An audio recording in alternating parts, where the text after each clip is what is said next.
I weighed 120 pounds. And as I'm talking to you right now, I weigh about 215 pounds. And I've peaked at 219, so 99-pound gain.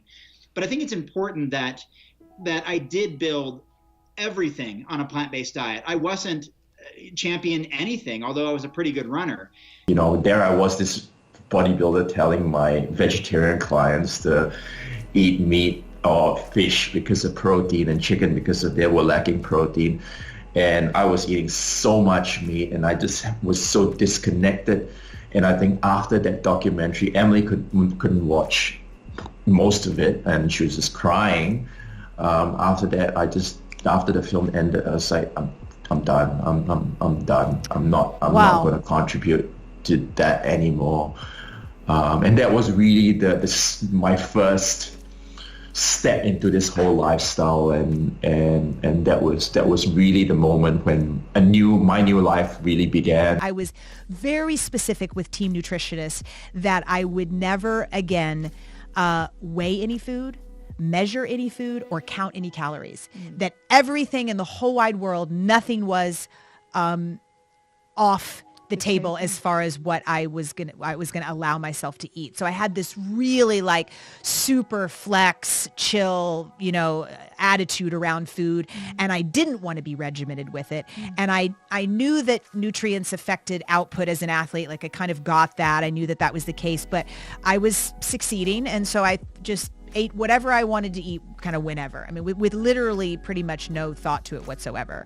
I didn't really tell anybody when I went vegetarian, and when I went vegan, it was a bit tougher just because the ingredients are sort of hidden. It's easy to walk up to a team buffet table and just not pick the meat, But when you're trying to avoid dairy, you have to let somebody know. So when I did, yes, absolutely, I had multiple meetings. I was called into meetings with all the members of the staff, and sometimes 4 of them at one time, including the team doctor, trainer, coach, just all saying, you're one, because I was so young, you're a growing kid, you need this to grow. You're not going to keep growing. False. And 2, you won't be strong enough. You're going to lose strength on the field. And False. Not only did I not stop growing, I continued to be strong, but also I recovered faster. That was the number one thing, was that I noticed I recovered faster. Aren't around anymore. I have albums full of photos with bodybuilders I looked up to who passed away, late 30s, early 40s. Organ failure, heart attacks, all kinds of things related to a combination, it has to be very clear, a combination of a very high animal protein diet with anabolic drug use. It's not just the steroids. It's unequivocally not just the steroids. They just didn't make it. Their bodies could not handle that amount of damage. And we know it just from, I'm sure you've had many guests on your show who explain that from a scientific perspective, that if you have plaque buildup in arteries and damage artery walls, and they start to close up and blood can no longer flow throughout your body, which it has to do like every second of the day, you are susceptible to having a cardiac issue and basically imminent death. And that happens to many, many people. Told me that, first of all, the thing about, needing meat for a certain amount of meat for protein, and the fact that you need a certain amount of scoop in a shake, that's not the point at all. The best way to have protein is through plants. Because first of all, when you eat animal product, you eat the protein you eat from animals, it's dead protein. An animal that eats another one, when you think of it, it's an animal alive, so there's enzyme and the animal is alive when you're eating through the flesh. But us, when you eat meat, it's dead protein because it's been cut, it's been put in a freezer, it's been cooked, it's been it's been manipulated so many ways with HGH chemical in it. It's dead protein that is not good, and it's staying in our body for so long, and it's actually creating more problem than there is, and your body uses so much energy to digest. How much do you need?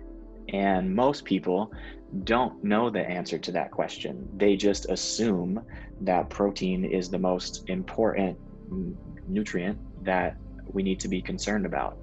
And the reality is that most marketing and TV that we see and labels that we read promote protein very heavily, and mostly in the form of animal protein, because that is a very protein dense food. But people think that we need much more than we actually do. And there's I would say, understanding of that. So the first thing that I get them to do is really reflect back on themselves. It's like, well, how much do I actually need? I've never really thought of that question. Do I need this much? Or have I been told that I need this much? Or been sold that I need this much? So that's normally where I start. It's not just protein. It's not just amino acids. It's not just protein itself that's the problem. It's protein coming from animal tissue. That has been shown to be the problem. That's what the China study showed. That's what so many other studies and tests have shown. They show that the plant-based protein does not have that damaging effect. It doesn't have the damaging effect on kidneys or liver or other organs, and it's the animal protein that does. What happened after I made the change was just shy of extraordinary. It was literally almost. It was kind of magical. I wasn't expecting it. I didn't know what was going to happen in my body. I didn't know if they may be right, but I just knew that I was standing for something that was much bigger than myself. And I had this deep feeling that this is what I would pursue, and I would be an activist after I retired from cycling after the Olympics. I just knew that this was so much bigger and so much more important than me going to a well-known sporting event at the end of 2012. The biggest transformation in a numbers sense, which, those logic minded people out there like to know, I spent a lot of time on the inverted leg sled, because for track cycling, we start from a standing start and we're on a fixed gear. And so it requires huge glute and hamstring strength. And I was doing that I was pushing about 315 pounds times 60 reps times 5 sets. And by the end, I stopped on that about 6 weeks before Olympics as I began a taper, I was up to almost 600 pounds. So 565 pounds times 60 reps times 5 sets. Wow. Without any animal products. Soccer is an endurance sport, so regular flushes are very common. So almost every day, she would be working on me to flush out my muscles, and From lactic acid. Yeah, and just loosen you up. And she said after a few weeks, she was like, have you noticed our appointments are much shorter? And I was like, really? She's like, yeah, it's just your body is more efficient at flushing out the gunk. That was the word she used. And just, if you think about it, it absolutely makes sense. There's less sludge for your body to work through. So it's just all of those processes happen a lot quicker. And she could tell, and I knew I could tell based in my recovery. I felt better, faster, but it was just, as I said in the video, very validating to hear that somebody else could tell, and especially somebody who was so hands-on. They had their hands on my body, and they could see a difference. So all you have to know is what food is rich in amino acids. So all green vegetables, kale, all type of different beans, broccoli, mushroom is rich in it, pumpkin seeds, there's so many stuff, nuts. All that food are all amino acid, and throughout the day, when you combine them together, you get your complete protein. And once she started telling me all this, I was like, really? I didn't know any of that stuff. So I started to try it, throughout the day, because often people say, if you're just eating salad, you're not gonna be stuffed. But actually, it was true. Throughout the day, I eat more variety of stuff than I did before. And at the end of the day, I was not hungry, and my body felt fulfilled.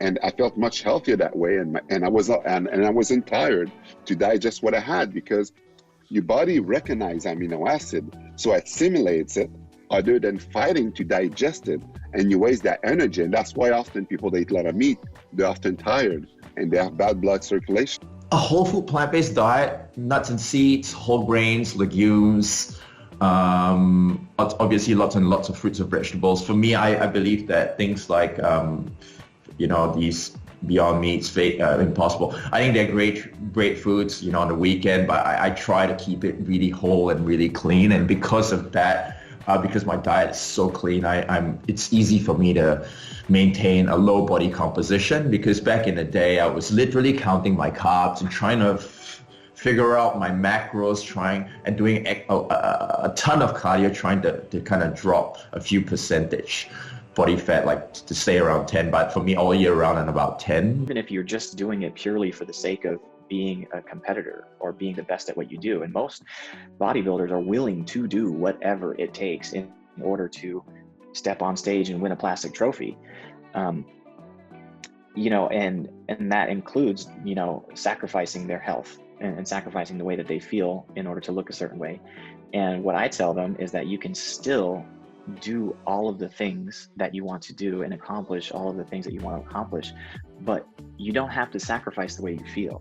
You can actually feel great while you're doing it, and you don't have to give anything up. You know, like the taste, everything that you get from meat, you know, you can replicate with nowadays even so many options, alternative options, and you can actually feel great while you do it. And that's very enticing for somebody that has been you know, for a lack of a better word, like punishing their body. But the key here is to really keep the core of your recipes and the core of the meals that you're eating healthy, and try not to have that many, you know, processed foods, and just make sure you have like more vegetables than anything else. Like if you just kind of follow those basic guidelines, then naturally you're going to eat really healthy, and you're going to have a diverse, nutritious, you know, meal plan.